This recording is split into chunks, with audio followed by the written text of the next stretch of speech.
Sekarang misalnya pertanyaannya lagi, ini ada beberapa kaidah. Qad yaqa'u tabyinu muttasilan nahwu minal fajr ba'da qouli al khaitul abyadu minal khaitil aswad. Ini lebih susah lagi. Lebih susahnya gini. Di Quran itu ada beberapa lafaz yang maknanya itu tidak semestinya. Saya ulang lagi, di Quran itu ada beberapa lafaz yang maknanya itu dari awal tidak semestinya.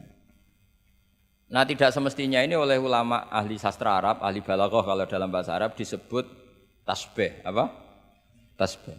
Jadi kalau orang Arab, sebetulnya ya sama, orang Arab, orang Indonesia sama dalam apa? Pemaparan sama. Kalau Zaid itu agak ganteng, agak yang gantengnya agak. Itu orang Arab bilang itu Zaidun kal qamar. Zaid itu ibarat rembulan. Tapi kalau ganteng sekali dan susah ditandingi, itu orang Arab akan bilang Zaidun qamarun. Zaid itu rembulan. Sehingga dalam kitab-kitab madaih, kitab-kitab yang memuji Nabi itu disebut anta samsun, anta badrun. Engkau ibarat matahari, engkau ibarat rembulan. Itu adat tasbihnya, kata seperti dibuang. Apa kata seperti? Dibuang. Sama di Indonesia juga sama. Kalau orang ahli orasi ilmiah yang ketika orasi itu kendel sekali, apalagi zaman revolusi, ketika ada orasi yang menggelegar disebut singa podium. Tidak seperti singa, tapi langsung dikatakan singa podium. Itu ada tasbih, namanya dalam bahasa Arab disebut apa? Tasbih. Nah, problemnya ada beberapa ayat yang dari awal Allah menggunakan itu tidak untuk makna semestinya, tapi untuk apa? Tasbih. Tasbih itu ya tadi hanya menyerupakan, berhubung sesuatunya detail, adat tasbih, kata seperti itu dibuang. Misalnya gini, inna min azwajikum wa auladikum aduwwal lakum. Istri kamu, anak kamu itu musuh kamu. Oh, itu kan ngeri, masa anak sama istri dikatakan musuh. Nah, tentu itu ada proporsinya. Ketika anak istri kita tidak menopang kesalehan kita, tidak menopang ketaatan kita, maka perilakunya sebagaimana musuh. Tapi ketika mereka baik, benar-benar baik, kata Nabi, sebaik-baiknya pemberian dari Allah dan sebaik-baiknya mata udunya adalah almaratus solihah, wanita yang solihah, yang membantu kamu menjadi orang baik. Artinya apa? Ada proporsi di mana perempuan digelari musuh, distatuskan musuh, ada proporsi di mana perempuan berstatus pembela atau penopang ketaatan. Ya sudah seperti itu. Nanti kalau baca Quran, baca hadis seperti itu. Di mana wanita dipuji maknanya kayak apa, ketika dikritik maknanya kayak apa. Lelaki juga gitu sama. Sehingga banyak ulama yang merumuskan hubbul mal misalnya, mencintai harta. Itu hukumnya gimana? Ya kalau untuk kebaikan ya baik, kalau untuk keburukan ya buruk. Nah, makanya innama amwalukum wa auladukum fitnah. Harta kamu, anak kamu itu ujian. Nah, ini penting sekali dikenalin sehingga Quran itu tidak saling bertabrakan.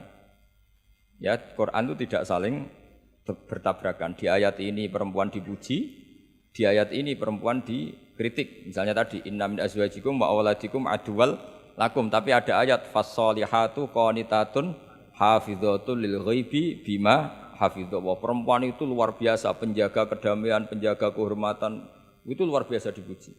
Ya tentu dalam konteks yang layak dipuji. Kalau sedang dikritik ya dalam konteks yang layak dikritik. Artinya pujian ini bukan cek kosong tanpa pengecualian, dihujat atau dikritik juga tanpa cek kosong tanpa pengecualian. Lagi-lagi kaidahnya itsma min amin illa wa yatakhayyalu fihi takhsis. Tidak ada lafaz umum kecuali di situ terbayang ada kekhususan. Ya jelas ya. Jadi nah, kemudian kekhususan itu gimana? Kalau dalam ilmu fikih disebut menghilangkan masodak. Masodak itu pokoknya ini tak pakai bahasa asli ya, biar nanti habis ngaji itu keren. Ini pasti pakai bahasa asli yang di usul fikih. Masodak itu satu nama yang mencakup sesuai kriteria, definitif lah kalau dalam bahasa inteleknya ini. Misalnya gini, ini coba pegangin. Ini yang dikatakan tangan ini sampai ini kan. Ini semuanya tangan. Nah ini namanya mujmal. Kata Rasulullah misalnya kalau kamu wudu, basuhlah tangan kamu. Tapi secara sanad kita sampai Rasulullah basuh tangan itu sampai sini saja. Ya kan? Itu di bab wudu. Sampai siku saja. Tapi sikunya terbasuh loh ya. Jelas ya? Padahal ini juga tangan.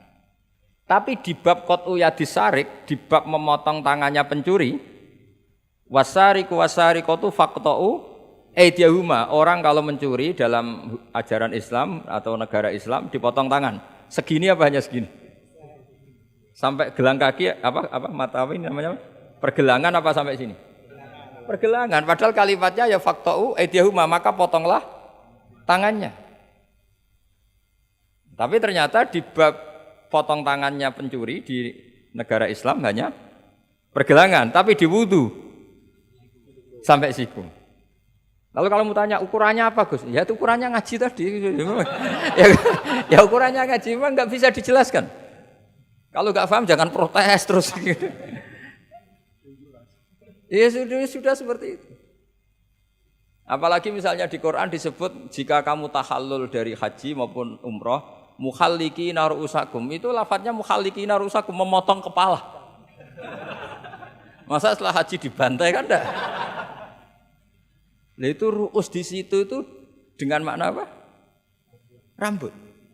Lalu pertanyaannya harus semua apa sebagian? Nah itu kan masalah. Nah itu namanya mujmal. Mujmal itu lafadz yang umum, masodak kalau dalam bahasa Arab. Kemudian kita mencari-cari sanad, saya ulang lagi, kita mencari-cari sanad sampai Rasulullah dulu beliau maknanya kayak apa. Akhirnya ternyata Rasulullah kalau tahallul ada yang gundul, pelontos, didoakan sampai 3 kali, Allahumma marhamil muhallikin. Terus sahabat pada usul, wal muqassirin ya Rasulullah. Masyhur itu kan, ya Allah semoga orang yang cukur gundul engkau beri rahmat yang banyak. Sahabat yang enggak mau gundul usul wal muqassirin, juga yang cukur apa? Pendek. Nabi masih ngulang lagi wa marhamil muhallikin. Mereka protes lagi wal muqassirin ya Rasulullah, tapi Nabi masih enggak mau ngendikan apa? Nah, terus baru ketiga sudah disebut, baru yang terakhir bilang apa? Wal muqassirin, juga yang cukur pendek. Lalu ukurannya apa? Imam Syafi'i milih qadru'un mulatil asbu, sekadar apa? Ujungnya apa? Jari. Sehingga pokoknya kira-kira segini. Jumlahnya minimal berapa?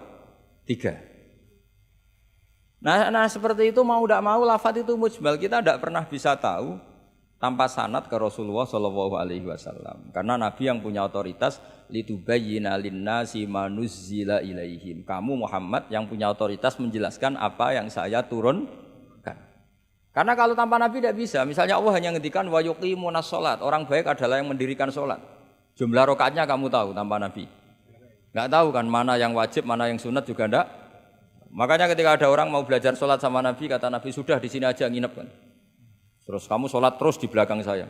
Setelah 3 hari nginep, Nabi ngajarinya mau gini dok, sallu kama ra'aitumuni usolli, ya sudah niru saya.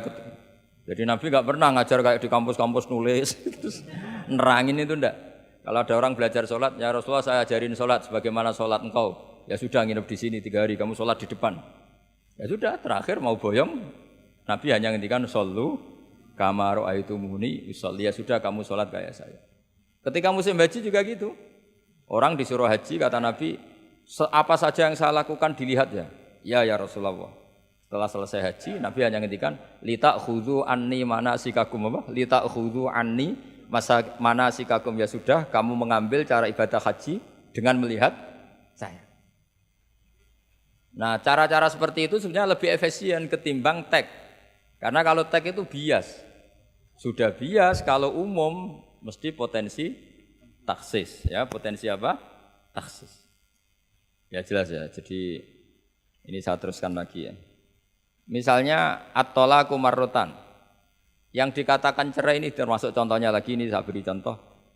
At-talaqu marratan, talak itu ada 2. Itu benar apa salah? Di Quran loh. Talak ada 2, benar apa salah? Cara fikih salah, karena menurut fikih talak itu 3. Ya saya ulang lagi ya. Di Quran kan istilahnya at-talaqu marrotan, tolak itu 2. Salah apa benar?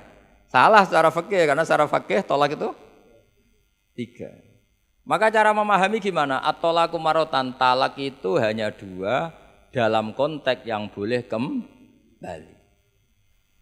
Karena setelah 3 itu enggak boleh kembali lagi sampai si istri dirasakan orang lain.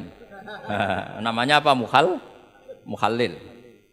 Nah, akhirnya orang ulama itu mulai trauma, memahami ayat mulai trauma. Traumanya karena setiap satu kalimat atau satu frase atau satu qadhiyah kalau dalam bahasa Arab itu mesti duduknya beda-beda, duduk perkaranya beda-beda.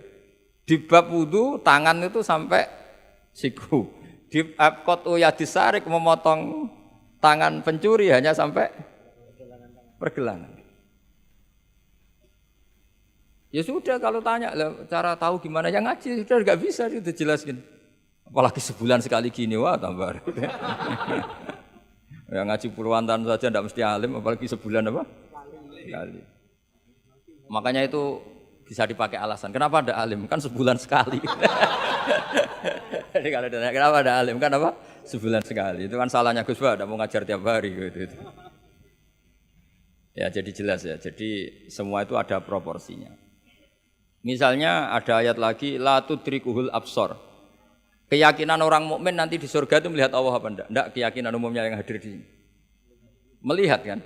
Tapi ada ayat la tudrikul absor. Allah itu tidak bisa tersentuh, bisa diliput oleh pandangan mata. Padahal di sebagian ayat wujuhu yauma idzin nadhirah ila rabbiha nadhirah. Orang-orang baik adalah wajahnya bersinar, nadhir itu maknanya bersinar pakai dot ila rabbiha nadhirah dan wajah-wajah itu nanti melihat Allah. Akhirnya yang pakai dot ya. Jadi kalau pakai dot itu apa? Bersinar. Wujuhu yauma idzin nadhirah terus apa? Ila rabbiha nadhirah. Nah. Akhirnya ulama cara berpikir gini. La tudrikuhul absar wa huwa yudrikul absar wa huwal latiful khabir. Meskipun kita melihat Allah itu tidak mungkin ikhathah. Ikhathah itu terus paham detail. Ya, faham apa? Detail. Karena bagaimanapun Allah itu qadim. Qadim itu la yutakayyaf. Enggak kebayang. Apapun hebatnya kita, perangkat kita ini semuanya profan, semuanya hadis. Sementara Allah adalah zat yang tidak terbatas. Sehingga ya sudah kita tidak akan melihat secara utuh, secara sempurna sampai kita faham. Tapi seperti itu sudah bisa dikatakan melihat. Paham ya? Misalnya Anda melihat Merapi dari jauh, sudah bisa dikatakan melihat. Tapi jangan disuruh detail, pohonnya apa saja. Nah itu kan nggak ngerti detail. Ya kira-kira gambarannya seperti itu. Jadi la tudrikul absor ada makna khususnya, yaitu sampai menguasai, sampai memahami. Ila rabbiha nadhirah ya melihatnya sampai apa sih kira-kira? Ya sudah seperti itu. Makanya semua kalimat ketika semua ulama, semua kalimat itu proporsional.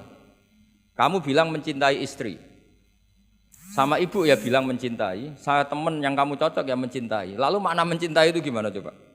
Mencintai ibu ada maknanya sendiri, mencintai istri ada maknanya sendiri. Terus mencintai simpanan ini yang repot. Itu maknanya juga sendiri lagi. Mencintai teman sendiri lagi, mencintai uang maknanya ya semuanya dengan kata mencintai. Misalnya orang mukmin disebut walladzina amanu asyaddu hubbalillah, orang mukmin itu sangat mencintai Allah. Kalau mencintai Allah itu dengan mencintai manusia itu beda. Aturannya juga beda. Kata para ulama kalau Allah itu suka kalau dimintai. Tapi kalau kamu mencintai seseorang, kamu sering minta, wah itu istaqabbalallahu minna.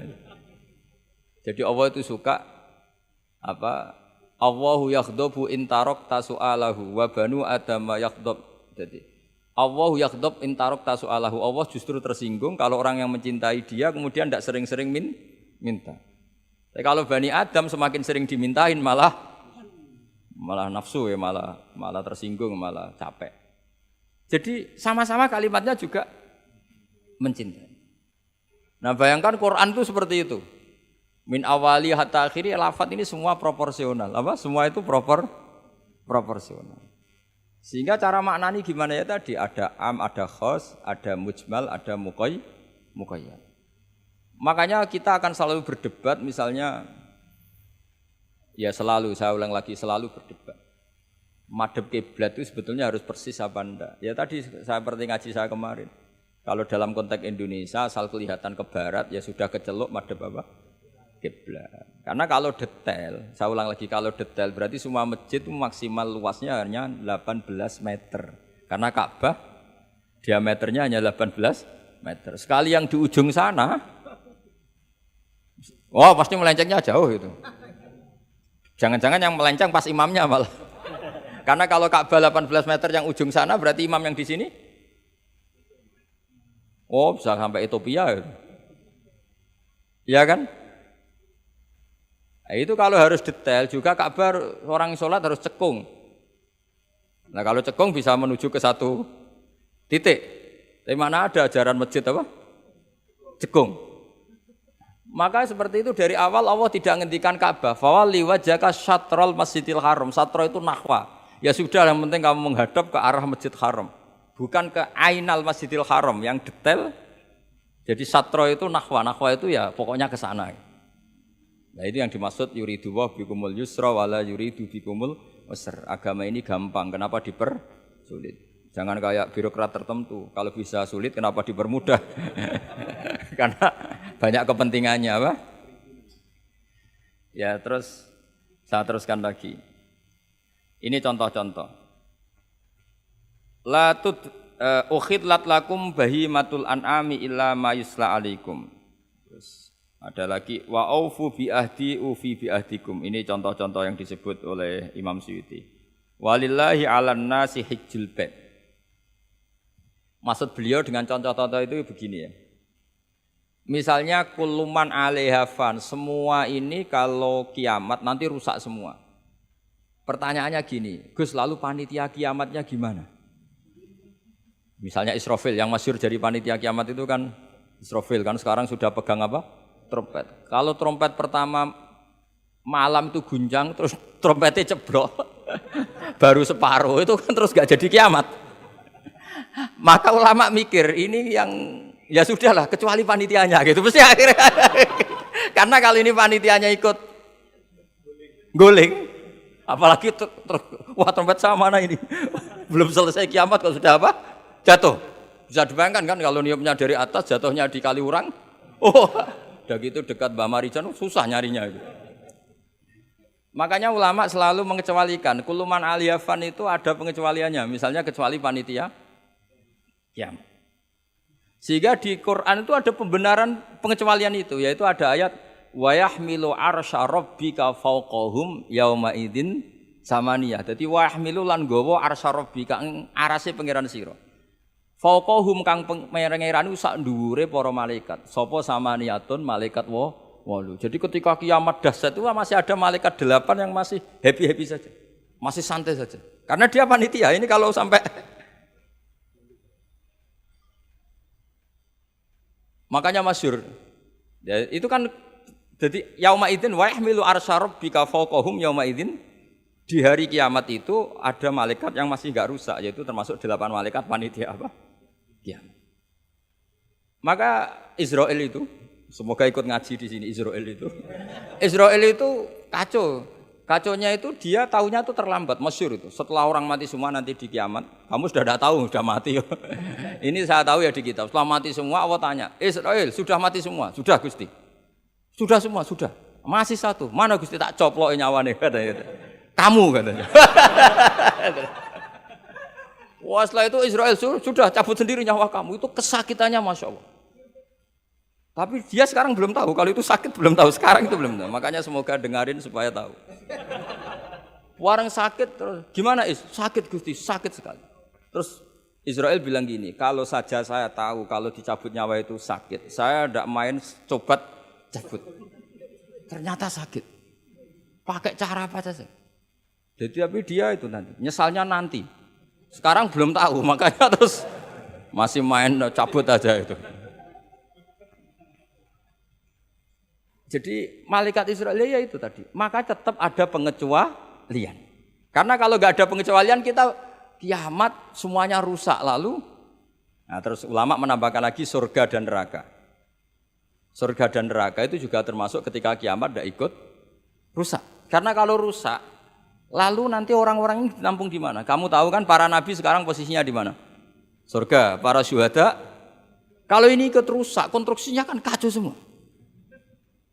Jadi para syuhada, utamanya para nabi kan dijamin sudah di surga sekarang, enak-enakan, serba nikmat. Kemudian ada kiamat, gempa hancur lagi. Berarti kalimat surga enak-enakan kan keliru. Maka ada pengecualian lagi, termasuk surga dan neraka. Lah itu fama min amin illa wa yatakhayyalu fihi takhsis. Ya, jadi makanya ini pentingnya ngaji ulumul Quran ya. Bagaimanapun UI itu didirikan para ulama dulu. Mulai dari ulama NU, Muhammadiyah semuanya ikut mendirikan apa? UI. Dulu yang mendirikan ya Kiai Haji Wahid Hasyim, Mas Mansur dari Muhammadiyah semuanya ulama. Harusnya sekarang ya selalu punya ulama harusnya. Kalau tidak bisa harusnya ya akhirnya ngontrak ulama lucu kan ulama. Ulama kok kontrakan itu kan aneh. Makanya harusnya itu punya kader sendiri. Ini yang guru-guru VAI ini yang wajib itu. Ya, insya Allah gitu. Ya saya teruskan lagi ya. Jadi lafadz-lafadz yang butuh penjelasan kayak ihdinas siratal mustaqim, tunjukkan kami jalan yang lurus. Tentu butuh penjelasan. Penjelasannya apa? Siratal ladzina an'amta 'alaihim, jalan mereka yang telah Engkau beri nikmat. Juga sama walillahi 'alan nasi hijjul bait. Semua manusia diwajibkan Allah haji. Lalu kan tidak mungkin semua manusia punya kemampuan. Akhirnya diberi penjelasan manistato'a ilaihi sabila, yang punya kemampuan ke sana. Jadi itu menunjukkan dari sekian kalimat itu kata Imam Suyuti pentingnya mengkaji, kalau mengkaji am harus sekaligus mengkaji mukhassisnya yang menentukan kalimat itu. Kalau ngaji mujmal lafadz yang bias langsung mengkaji mubayyinnya. Penjelasannya kayak apa? Ibarat pasal-pasal di KUHP lah. Kalau belajar pasalnya harus belajar ayat-ayatnya supaya tahu detail. Kalau enggak ya kayak tadi persatuan Indonesia berarti bikin partai yang berbeda melanggar Pancasila karena silanya persatuan. Oh ya kacau kalau gitu. Nah kira-kira seperti itulah lafadz am kalau difahami liar ya kira-kira kayak seperti itu. Makanya saya berharap jangan mudah menvonis karena enggak segampang itu. Misalnya Nabi sering ngendikan laisa minna man khasyana, tidak termasuk umatku orang yang menipu. Ya tadinya ketika menipu itu tidak perilaku atau cerminan sebagai umatnya Nabi, tapi ya dalam hal menipunya saja. Tapi kalau ketika dia pas sholat, pas zakat, pas baik, ini cerminan umatnya Nabi. Jadi laisa minna fitil kal khoslah. Itu semua ulama menafsirkan fitil kal khoslah. Dalam hal itu dia tidak cerminan umatnya Nabi. Tapi di hal-hal yang lain cerminan umatnya Nabi. Karena tetap famay ya'mal mithqala dzarratin khairan yarah wa may ya'mal mithqala dzarratin syarran yarah. Artinya yang baik ya baik berarti cerminan umatnya Nabi. Misalnya kayak orang tukang nipu. Tapi ternyata ya tukang sholat, tukang zakat, tukang puasa ya sudah pas tukang baik cerminan umatnya Nabi, pas tukang buruk ya cerminan temannya setan lah kira-kira gitu. Tapi jangan langsung wah sudah ini setan tok. Ya keliru kamu, dia kan punya sisi baik. Ya sudah seperti Quran saja, baik ya roh, syarron ya roh, artinya semuanya ada catatannya sendiri. Fa may ya'mal mithqala dzarratin khairan yarah wa may ya'mal mithqala dzarratin syarran yarah. Ini saya baca lagi ya. Qala Ibnul Hassar minan nasi man ja'alal mujmal wal muhtamil bi izai syai'in wahid. Qal was-shawab annal mujmal al-lafdu al-mubham alladzi la yufhamu al-muradu minhu. Wal muhtamil al-lafdu al-waqi' bil wad'il awal. Ya, kalau mujmal itu lafadz yang global. Kalau muhtamil itu lafadz yang kayak iya kayak tidak. Saya ulang kayak iya kayak tidak. Kayak iya kayak tidak itu imma karena bias, wa imma karena konteks. Saya beri contoh misalnya gini, saya punya pembantu ya, kalau dalam tradisi kiai itu punya anak dalam, terus bilang gini, "Jong tamunya kasih kopi." Ya pagi-pagi ada tamu, saya bilang, "Jong tamunya kasih kopi." Ternyata tamunya itu perempuan atau orang yang enggak ngopi. Kemudian disuguhi teh. Pertanyaannya anak dalam ini melanggar apa enggak? Tidak, karena kata kopi itu sebenarnya mewakili kata alat untuk menghormat tamu. Cuma saya sebagai kiai adalah elingnya itu kopi. Jika kopi itu bukan ibaratun anil kopi, anil kohwa, tapi ibaratun amma yukri bihid doifa. Itu memang harus ngaji. Seperti itu kalau enggak ngaji enggak bisa.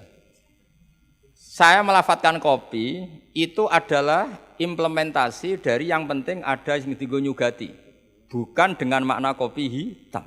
Sehingga misalnya tamunya kok disuguhi sprit, kebetulan dia milih sprit atau milih teh, saya juga sudah senang karena pembantu saya berarti sudah pinter, yaitu menghormat. Jelas ya?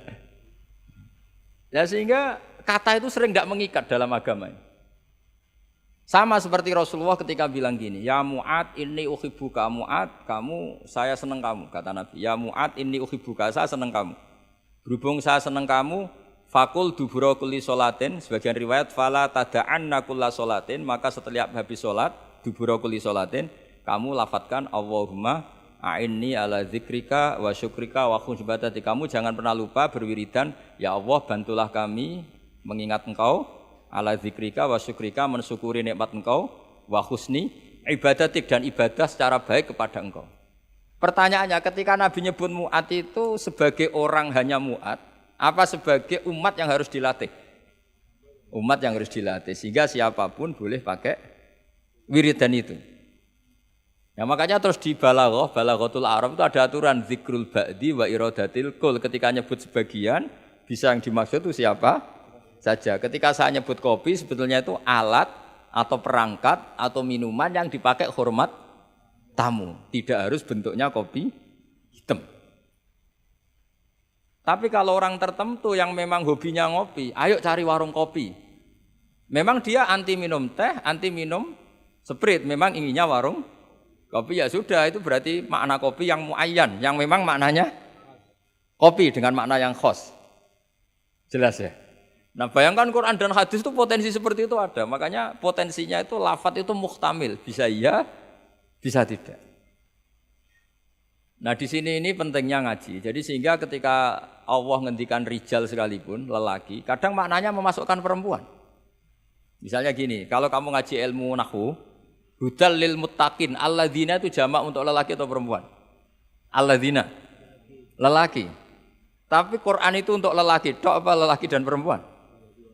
Dua-duanya. Tapi Allah ngendikan alladzina yu'minuna, bukan allai yu'minna, bukan pakai redaksi perempuan. Karena yang dimaksud lelaki adalah umatnya Nabi. Ya sudah, kalau umatnya Nabi ya semuanya umatnya Nabi. Tapi ada beberapa lafaz yang memang maksudnya lelaki, yang satu maksudnya perempuan. Caranya tahu itu ya lagi-lagi ngaji. Ya sudah, nggak ada jawabannya, memang harus ngaji. Nah itulah, di Quran tuh banyak, ada lafaz mujmal, ada lafaz muhtamil. Saya beri contoh lagi bab zakat. Ini yang paling pokok bab zakat karena ini terkait fikih. Rasulullah itu menzakati tamernya. Tamer itu kurma. Ya, tamer itu maknanya apa? Kurma.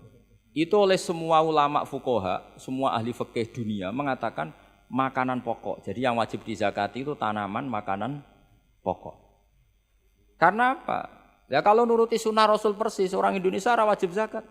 Karena Nabi hanya menzakati kurma. Di Indonesia enggak ada. Iya, enggak ada. Jadi ketika Nabi mengatakan tamer, saya ulang lagi ya, ketika Nabi mengatakan kurma maknanya apa? Zakatilah sesuatu yang sebagai makanan pokok, makanan khas atau makanan pokok daerah itu. Sehingga kita yang menzakati padi. Paham ya? Orang tertentu gandum. Sama seperti cung nak petui tamu sarungan gitu. Ternyata sarungnya itu basah. Wah, daripada basah katokan cekak ya, tidak seperti itu. Sarung adalah ibaratun pakaian yang dianggap sopan dalam tradisi santri. Ketika sarungnya basah, penggantinya juga celana, jangan celana pendek. Karena kalau celana pendek tidak mewakili kesopanan. Jadi kalimat itu bisa diganti, cung nemuin tamu dengan kesopanan. Di antara gambarannya pakai sarung, maka sarung bisa diganti celana. Tapi nggak bisa diganti celana pendek, karena itu nggak cerminan sopan. Sama, cung tamu saya kasih kopi, tentu bisa diganti teh, diganti sprit. Paham ya? Tapi nggak bisa diganti toa, paham ya? Karena itu nggak cerminan, jenisnya terlalu jauh, apa? Jenisnya apa? Terlalu jauh. Ya, jadi ini jelas ya. Jadi kalimat-kalimat itu potensinya mujmal, potensinya itu muhtamil atau muhtamal. Wal farqu bainahuma annal mujmal yadullu ala umurin ma'rufah wal lafdhu mustarakun mutaraddidun bainahuma wal mubham la yadullu ala amrin ma'rufin ma'al qat'i bi anna syari' lam yufawwid li ahadin bayanan mujmal bi khilafil muhtamil atau muhtamal. Jadi ya seperti itu semua. Saya contohkan yang gampang itu yang fikih saja ya. Misalnya orang disuruh sholat. Sudahlah kamu sholat saja. Ya tentu kalau waktu duhur pikiran pertama itu ya sholat duhur. Kalau waktu asar itu ya asar. Jangan pepeh kalimatnya gini. Cung kamu sholat. Waktu duhur sholat apa saja. Qobliyah masjid atau tahiyat masjid. Yang penting kan sudah sholat. Jadi semua kalimat itu pasti proporsional. Ya semua kalimat itu pasti apa? Proporsional. Sehingga pertanyaannya secara fikih, kalau kita harus madhep kiblat dan sholat harus bergantung matahari, maksudnya Nabi ya tentu daerah-daerah yang ada mataharinya. Maka kalau yang nggak ada mataharinya, ada ketentuan lain yang nanti ikut menginduk yang ada apa matahari. Karena setiap hukum pasti ada muqtadul halnya, ada proporsinya. Makanya kata ulama fikih itu misalnya begini lagi, tak contohkan. Yang fikih aja yang gampang, karena itu keseharian kita. Sholat itu batal dengan makan. Kalau kamu sholat, makan batal enggak? Batal. Itu satu upo sudah batal enggak? Sudah kan? Itu bahasanya sholat batal bil akli dengan makan. Sekarang kalimatnya tak ganti. Cung hormatilah tamu dengan ngasih makan. Satu upo cukup apa satu piring? Sama-sama kalimatnya makan. Wis tak kei sak upo sing penting mangan. Tapi misalnya di bab sholat kok kamu babkan kayak menerima tamu ya kacau. Sholat itu batal dengan makan. Oh nak sak upo orang mangan. Sedenge mangan ya sak piring. Jadi di bab sholat batalnya makan itu cukup sak upo. Tapi di bab hormat tamu minimal sak piring. Kalimatnya sama-sama makan. Sama seperti yang saya ceritakan tadi, di bab wudu tangan itu sampai siku. Di bab kotu ya disarik hanya pergelangan. Padahal ayatnya ya tangan faktou aidiyahuma. Padahal pergelangan bahasa Arabnya itu ku apa? Al-ku. Itu bab-bab yang oleh ulama disebut nanti kalau kamu ngaji Quran, kamu harus hati-hati karena ada lafadz mujmal, ada lafadz muhtamal, ada am, ada khas. Ya saya kira demikian, nanti pengajian berikutnya nanti apa dicari, nanti tak umumkan pas ngaji aja. Assalamualaikum warahmatullahi wabarakatuh.